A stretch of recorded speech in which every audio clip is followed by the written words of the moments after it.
Se você é aluno de graduação e se pergunta a todo momento por que é que você tem que usar as normas da ABNT, por que é que o professor pede os trabalhos nas normas da ABNT, esse vídeo é para você. Eu sou a professora Barla e esse é o canal Imersão no TCC. Antes de tudo, eu queria pedir que você se inscreva no canal, se você ainda não é inscrito, e ativa o sininho para receber sempre as notificações quando houver conteúdo novo, ok? Vamos lá.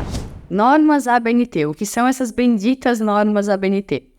Uma situação bem interessante que acontece sempre nas graduações é que o aluno de graduação, ele não é informado de que, a partir do momento em que ele pisa na universidade, ele vai ter sempre consigo as normas ABNT.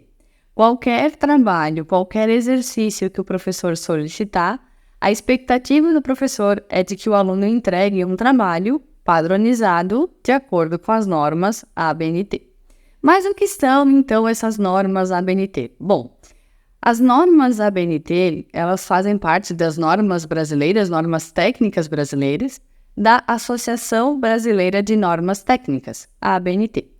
A ABNT, ela não só padroniza as normas para trabalhos acadêmicos, ela padroniza uma série de outras situações, outras normas, inclusive da parte de indústria, prestação de serviço, enfim. Um exemplo muito prático, muito simples, são as nossas tomadas hoje de 3 pinos, né? O que regulamenta a distância entre os pinos, o que regulamenta o tamanho desses pinos, enfim, existe uma norma brasileira para isso, certo?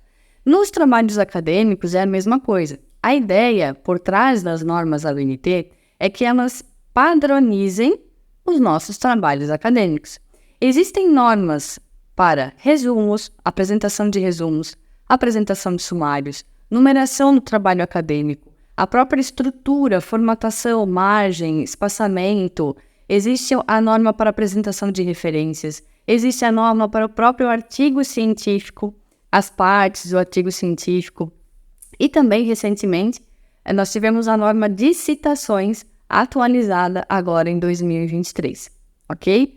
Essas normas, então, elas vêm padronizar o nosso trabalho acadêmico. Um trabalho que for publicado, produzido, né, um TCC produzido no sul do país e o TCC produzido no norte do país, terão a mesma estrutura, desde que, obviamente, eles sigam as normas técnicas brasileiras para trabalhos acadêmicos.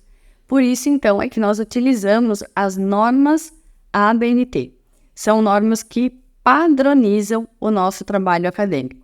Ah, mas professora, poxa vida, então quer dizer que toda vez que eu for pensar em fazer um exercício, que o professor solicitar um exercício, ou que eu tiver que entregar algum trabalho, né, um resumo, uma resenha, um paper, enfim, que o professor solicitar, eu devo usar as normas ABNT? Sim, você deve usar as normas ABNT. É importante que o aluno tenha esse exercício, ele faça esse exercício já desde os primeiros semestres. Claro que na disciplina de metodologia científica, muitas vezes ele é apresentado as normas ABNT, né? Dificilmente nós temos aí escolas, colégios, eu digo ali de ensino médio, né? Que vão apresentar as normas de formatação para os alunos. Isso geralmente acontece na universidade, na disciplina de metodologia científica, logo nos primeiros semestres.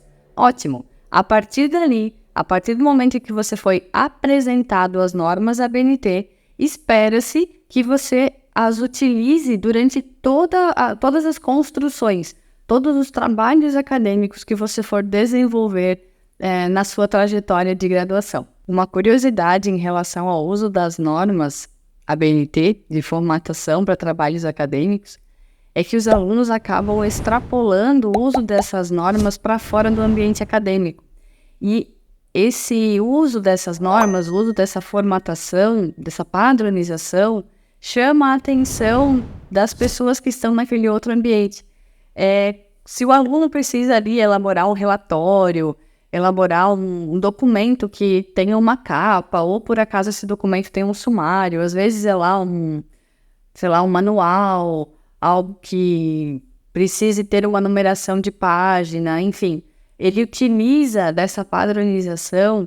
Isso é um ponto extremamente positivo. E eles relatam para a gente, né, que acaba sendo meio que no automático, de tanto fazer, de tanto utilizar as normas no ambiente acadêmico, elas se extrapolam para outros ambientes e sim são vistos benefícios por conta dessa padronização de documentos. Então, todos os documentos que forem produzidos, nesse caso, no ambiente profissional, vão acabar seguindo uma padronização e fica mais fácil de as pessoas se comunicarem. Então, se eu entrego esse documento para alguém, ela já conhece as normas, já viu um outro documento que eu produzi, né? O que é o que acontece no ambiente acadêmico também, né? Você pega esse documento, você sabe que você vai ter uma capa, você vai ter uma folha de rosto, isso eu estou falando no ambiente acadêmico.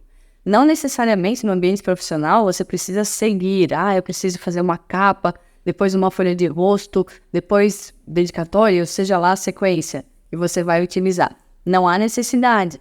Mas você vai entregar para a pessoa, ela vai entender que tem uma capa, em seguida terá um sumário, se for o caso.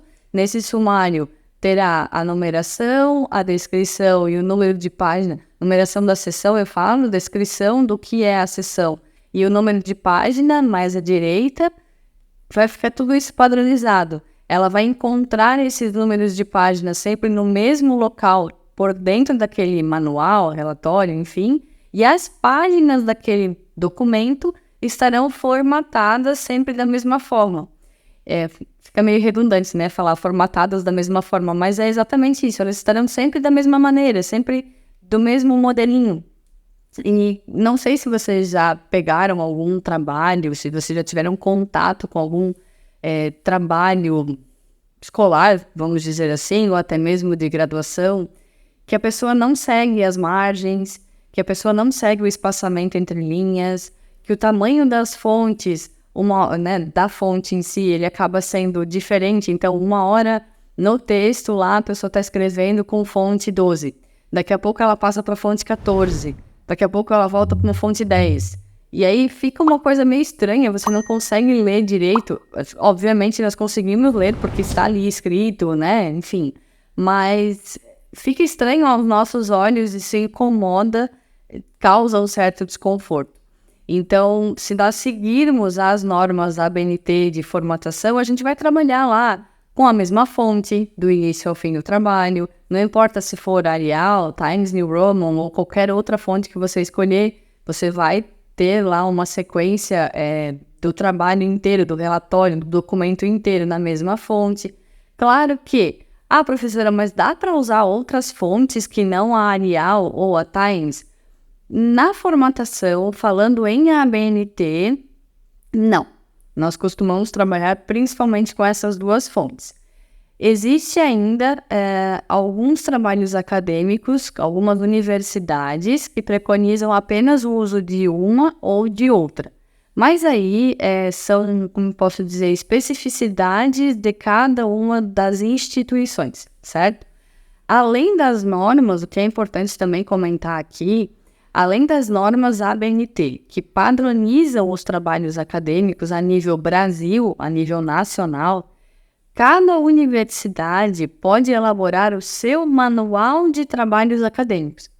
Existem universidades que elaboram esses manuais de uma maneira riquíssima, com muitos detalhes, e elas seguem, sim, as normas técnicas, então, que eu comentei antes, as normas de sumário, as normas da própria sequência do trabalho acadêmico, de paginação, de resumo, enfim. Elas seguem toda a norma, né, acadêmica, as normas brasileiras, né, da ABNT, e além disso, ainda elas trazem outras padronizações. Então, se você, por acaso, né, está em uma instituição e quer saber se essa instituição tem algum manual para você seguir, além das normas ABNT, você pode encontrar esse manual na biblioteca da sua instituição.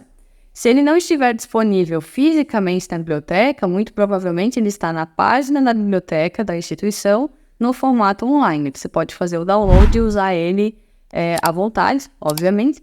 E ele vem cheio de modelos, assim. Eu tenho alguns de algumas universidades, assim, que eu gosto de ver, às vezes, forma de escrever de uma, de outra, maneira de apresentar esses manuais. E eles trazem lá os modelos para os alunos, né? Até padronizam, inclusive, formatos como você vai escrever a referência de um CD-ROM, por exemplo, ou de qualquer outro meio que não seja tão usual, certo? Então, o bibliotecário, a bibliotecária da sua instituição, lá, ele pode te fornecer esse manual, muito provavelmente vai ter isso online no site da biblioteca da sua instituição, ok? Claro que esses manuais, eles seguem, como eu já disse, as normas ABNT, as normas brasileiras, eles vão seguir essas normas e podem trazer outras aí para acrescentar e para facilitar, vamos dizer assim, a leitura. Eu não sei se vocês já tiveram contato com a leitura de uma norma ABNT. Ela não é tão simples, sabe? Ela é uma leitura um pouco entroncada, ele é um documento técnico. Então, a forma de apresentar esse documento também é padronizada, né? Todas as normas seguem o mesmo padrão de apresentação, mas ela não é uma leitura prazerosa, digamos assim, né? Já quando as pessoas, as bibliotecárias fazem esse trabalho de releitura e reescrita em um manual na universidade, a ideia é que eles tornem essas informações um pouco mais digeríveis, um pouco mais fáceis do aluno acessar, entender e reproduzir nos seus trabalhos. Gente, espero que esse vídeo tenha ajudado vocês a construir o seu trabalho acadêmico, os seus trabalhos, né, acadêmicos aí, durante a sua trajetória de graduação. Não esqueçam de usar em todos os trabalhos acadêmicos, todos. Seja ele um resumo, um paper, uma resenha, o que for que o professor solicitar para vocês. Não esqueçam de utilizar as normas ABNT. E, mais uma vez, eu peço, se você ainda não é inscrito no canal, se esse conteúdo fez sentido para você, se inscreve no canal, dá o like no vídeo e não esquece de ativar o sininho para receber sempre as notificações. Até já!